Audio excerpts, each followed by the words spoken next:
जब बात करने वाला मुबल्लिग वॉइस कम्युनिकेटर बात अपनी जुबान से करता है तब उसकी बात सुनने वालों के कानों तक पहुंचती है, और जब बात करने वाला वॉइस मुबल्लिग बात अपने दिमाग से बयान करता है तब उसकी बात सुनने वालों के दिमागों तक पहुंचती है। लेकिन जब बात करने वाला शख्स बात अपने दिल से बयान करता है तब सुनने वालों के दिलों तक उसकी बातें पहुंचती हैं, और जब बात करने वाला शख्स बात अपनी रूह से बयान करता है तब उसकी बात सुनने वालों की रूहों तक पहुंच जाती है।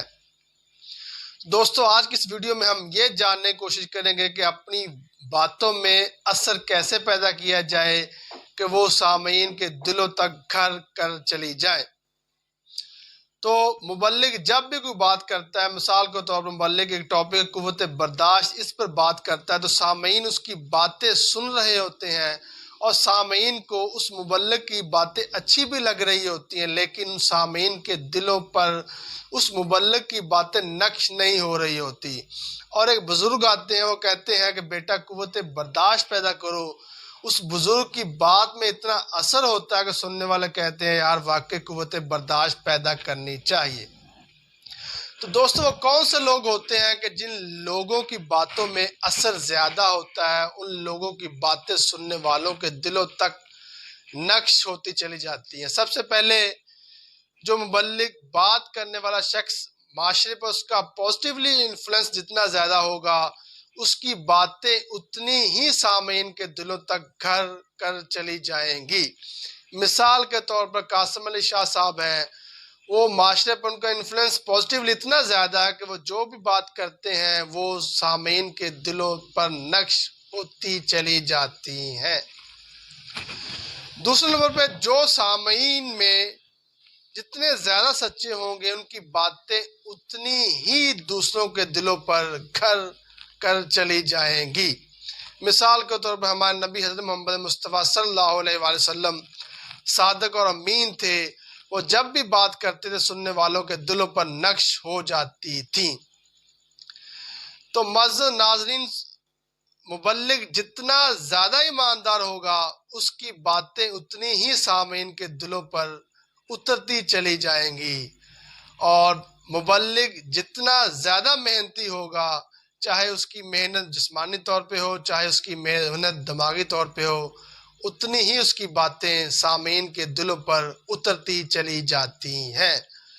और जिस मुबल्लिग पर माशरे को ज़्यादा एतबार होगा उस मुबल्लिग की बात माशरे पर ज़्यादा असर रखती है। मिसाल के तौर पर कोई वकील साहब है, कोई क्लाइंट किसी वकील साहब के पास तब भी जाएगा जब उस क्लाइंट को, उस मुवक्किल को वकील साहब पर एतबार होगा, नहीं भाई ये वकील साहब बड़ी मेहनत से केस लड़ते हैं और बड़ी मेहनत करते हैं। इसी तरह किसी डॉक्टर के पास कोई मरीज़ ऑपरेशन कराने तब ही जाता है जब उस मरीज़ को यकीन हो कि ये डॉक्टर साहब है, ये ऑपरेट बड़े अच्छे तरीके से करते हैं। इसी तरह जिस कम्युनिकेटर पर, जिस मुबल्लिग पर माशरा ज़्यादा एतबार करता है उस मुबल्लिग की बातें भी उतना ही दूसरों के दिलों पर घर करती हैं।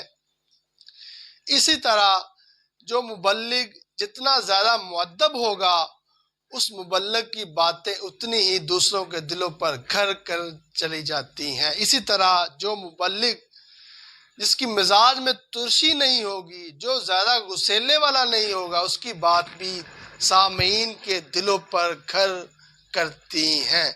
और सबसे इम्पोर्टेंट बात जो है वो ये है कि सुनने वाला सामे जितना ज़्यादा मुअद्दब होगा उतनी ही बात उसके दिल पर उतरती चली जाएगी। मिसाल एक है, बड़ा मशहूर वाक़या है कि वासिफ अली साहब अपने बेटे के साथ एक महफिल में तशरीफ़ लाते हैं और उस महफिल में एक बदतमीज़ नौजवान बड़े बदतमीज़ाना तरीके से जो है वासिफ अली वासिफ से सवाल करता है। तो वासिफ अली वासिफ साहब उसके सवाल का जवाब देते हैं, तो फिर वो नौजवान शख्स उसी सवाल में फिर सवाल निकालता है, तो फिर वासिफ अली वासिफ साहब उसके सवाल का जवाब देते हैं, तो फिर ऐसे सवाल दर सवाल करता चला जाता है, तो वासिफ अली वासिफ साहब उसके सवालों का जवाब देते चले जाते हैं। मकसद उस नौजवान का ये था कि वासिफ अली वासिफ साहब को इल्मी तौर पे नीचा दिखाना था, लेकिन वासिफ अली वासिफ साहब चूँकि बहुत ज़्यादा काबिल इंसान थे, अल्लाह के नेक बंदे थे, उन्होंने हर सवाल का नहायत तरीके से जवाब दिया। जब महफिल बर्खास्त हुई तो वासिफ अली वासफ साहब अपने बेटे के साथ जब गाड़ी में बैठे तो बेटे ने अपने बाप से सवाल किया, बाबा जानी वो नौजवान शख्स कितना बदतमीज था, वो इल्मी तौर पर आपको नीचे दिखाना चाह रहा था। तो वासिफ अली वासफ ने क्या शानदार बात की थी। वासिफ अली वासफ ने फरमाया था कि बेटा, जो सामने जितना ज्यादा मुअद्दब होगा उतनी ही बात उसके दिल पर उतरती चली जाएगी।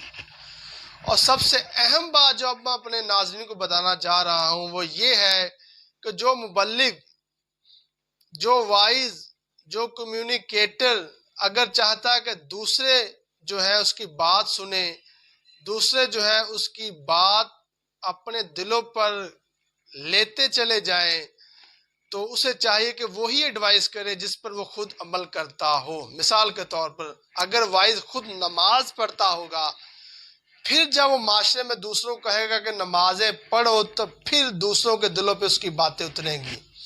अगर वाइज मुबल्लिग आसानियां पैदा करता होगा तो फिर जब वो दूसरों को कहेगा कि आसानियां पैदा करो, तो फिर उसकी बात में ज्यादा असर होगा। अगर कम्युनिकेटर जो है वो सच बोलता होगा तो फिर दूसरों को कहेगा कि सच बोलो, तो फिर उसकी बात में ज्यादा असर होगा। अगर मुबल्लिग खुद मेहमान नवाज होगा तो फिर जब वो दूसरों को कहेगा कि मेहमान नवाजी करनी चाहिए, तो फिर सामीन उसकी बात सुनेंगे। अगर मुबल्लिग अपने माँ बाप का, बड़ों का खुद अदब करता होगा, तो फिर जब वो दूसरों को कहेगा कि अपने वालिदैन का, बड़ों का अदब करो, तो फिर उसके लफ्ज़ों को लोग सुनेंगे और दूसरों के दिलों पर उसके अल्फाज नक्श करते चले जाएंगे।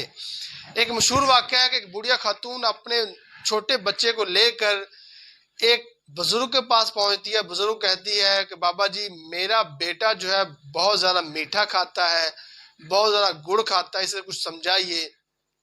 तो उस बाबा जी ने कहा कि आप अपने बेटे को कल लेकर आइए। कल जब दोबारा बुढ़िया खातून अपने बेटे को लेकर गई तो बाबा जी ने बेटे से कहा कि बेटा, आज के बाद आपने मीठा नहीं खाना, गुड़ नहीं खाना, अगर खाना है तो बहुत कम खाना है। तो बुढ़िया खातून गुस्से में आ गई। उसने कहा, बाबा जी, मैं इतनी दूर से आई हूँ, अगर आपने यही बात कहनी थी तो आप कल ही मेरे बेटे को कह देते। तो बाबा जी ने कहा कि मैंने कल खुद गुड़ खाया हुआ था, मैंने कल खुद मीठा खाया हुआ था, तो मैं कैसे ये एडवाइस करता बच्चे को तुमने मीठा नहीं खाना। तो दोस्तों, मैं इस शेर के साथ आपसे इजाज़त चाहूँगा। अल्लामा इकबाल का शेर है, दिल से जो बात निकलती है असर रखती है, पर नहीं ताकते परवाज मगर रखती है। शुक्रिया।